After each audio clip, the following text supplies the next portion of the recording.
Dear viewers, আজকে তোমাদের এই নতুন আলোচনা পর্বে তোমাদের সকলকে জানাই স্বাগত।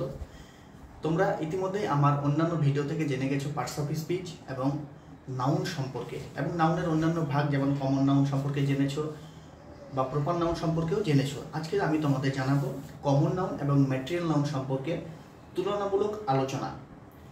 ম্যাটেরিয়াল নাউনটা একটি গুরুত্বপূর্ণ অংশ এবং কমন নাউনের সঙ্গে অনেকটাই কাছাকাছি মিল রয়েছে, সেই কারণে আমি আজকের এই ভিডিওতে কমন নাউন এবং ম্যাটেরিয়াল নাউন সম্পর্কে তোমাদের আলোচনা করব। তাহলে চলো শুরু করি।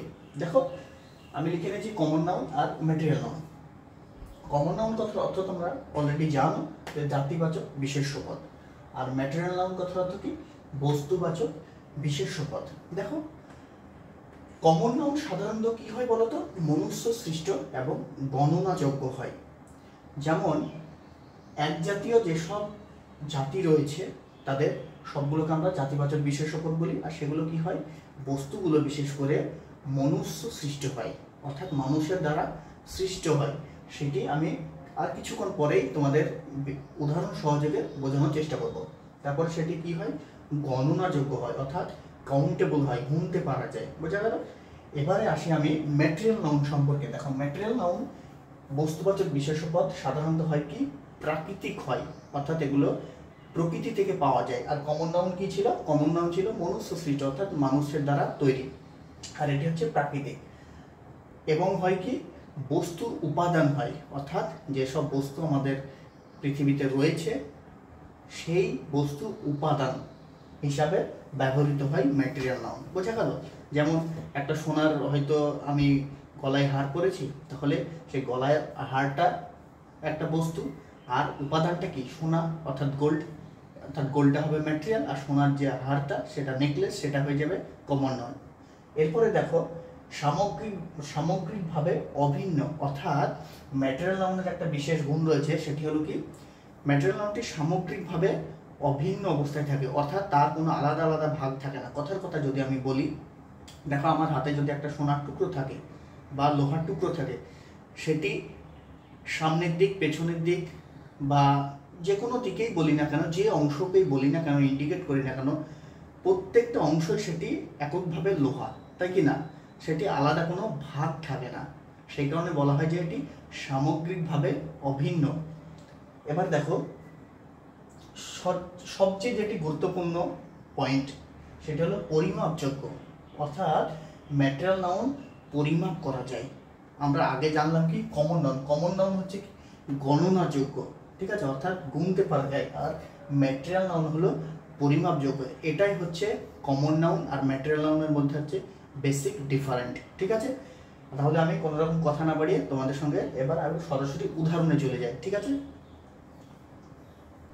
দেখো, প্রথমেই আছে please give me a glass of water. 2 নম্বর আছে this table is made of wood. আর 3 নম্বর যে উদাহরণটা আমি লিখেছি বাক্য সহযোগে, সেটি হলো the door is made of iron.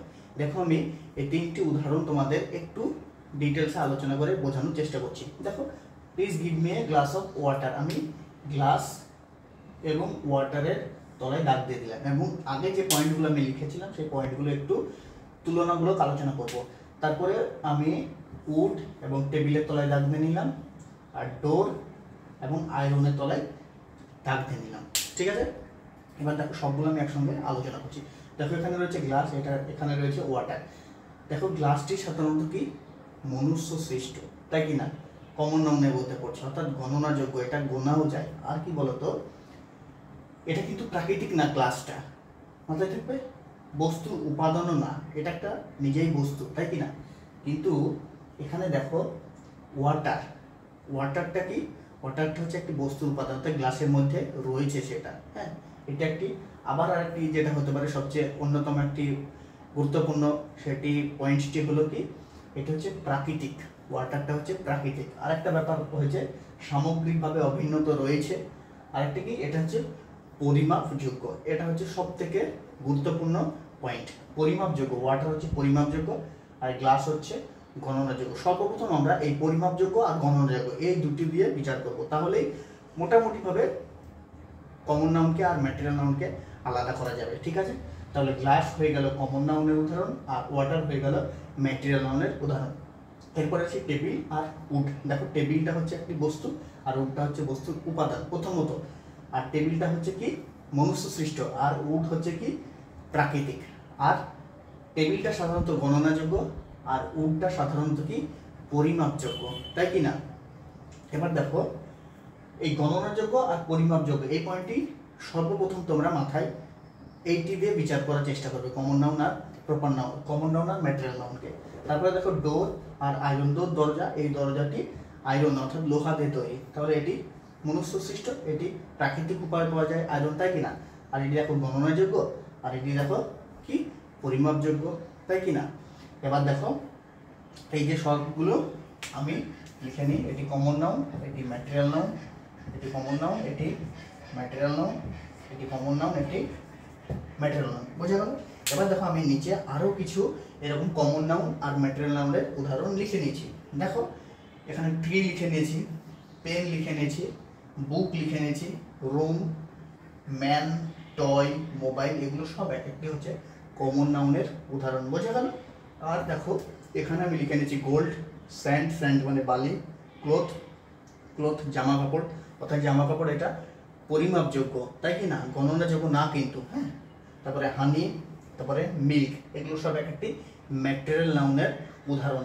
তাহলে সর্বপ্রথম তোমরা কমন নাউন আর ম্যাটেরিয়াল নাউন সম্পর্কে যখন তুলনা করবে তখন সর্বপ্রথম একটা কথা মাথায় রাখবে, সেটা হলো কি একটি হচ্ছে মনুষ্য সৃষ্ট আর একটি হচ্ছে প্রাকৃতিক। আর সব থেকে গুরুত্বপূর্ণ অংশ যেটা আমি আবারও বলছি, একটি হচ্ছে গণনাযোগ্য আর একটি হচ্ছে পরিমাপযোগ্য। একটি পরিমাপ করা হয় আর একটি গণনা করা হয়। এই জিনিসটি যদি মাথায় রাখো তোমাদের কমন নাউন আর ম্যাটেরিয়াল নাউন সম্পর্কে আমি তোমাদেরকে 200% অ্যাসিওর করতে পারি যে তোমাদের কোনো রকম সমস্যা হবে না, ঠিক আছে? তাহলে যে কোনো একটি বিষয়, যে কোনো একটি ওয়ার্ড যখনই তোমাদের মাথার সামনে, তোমাদেরকে চোখের সামনে চলে আসবে, অর্থাৎ মাথাতে যখন বুদ্ধিতে তখন তোমাদেরকে বিচার করতে হবে কোনটি কমন নাউন আর কোনটি ম্যাটেরিয়াল নাউন, তখন সর্বপ্রথম তোমরা সেটি দেখবে কি গণনাযোগ্য নাকি পরিমাপযোগ্য। আরও যেসব পয়েন্টগুলো আছে সেগুলো মাথায় রাখতে পারো, মনুষ্য সৃষ্ট কিনা, প্রাকৃতিক কিনা, বস্তুর উপাদান কিনা। কিন্তু ভিডিওর শেষ পর্যায়ে চলে এসেছি এবং শেষ পর্যায়ে এসে আমি আবারও বলছি যে কমন নাউন আর ম্যাটেরিয়াল নাউনের মেইন পয়েন্ট হচ্ছে গণনাযোগ্য আর একটি হচ্ছে পরিমাপযোগ্য, ঠিক আছে? এটি মাথায় রাখলে তোমাদের আশা করি আর কোনো রকম সমস্যা হবে না। তাহলে আজকের ভিডিওটি আমি এখানেই শেষ করছি। যদি ভিডিওটি তোমাদের ভালো লেগে থাকে তাহলে অতি অবশ্যই আমাকে কমেন্ট বক্সে জানিও। আর নেক্সট এইরকম আরও ভিডিও আমি তোমাদের নিয়ে আসছি। এইরকম আরও ভিডিও পেতে চাইলে অবশ্যই আমার চ্যানেলটিকে সাবস্ক্রাইব করে রেখো।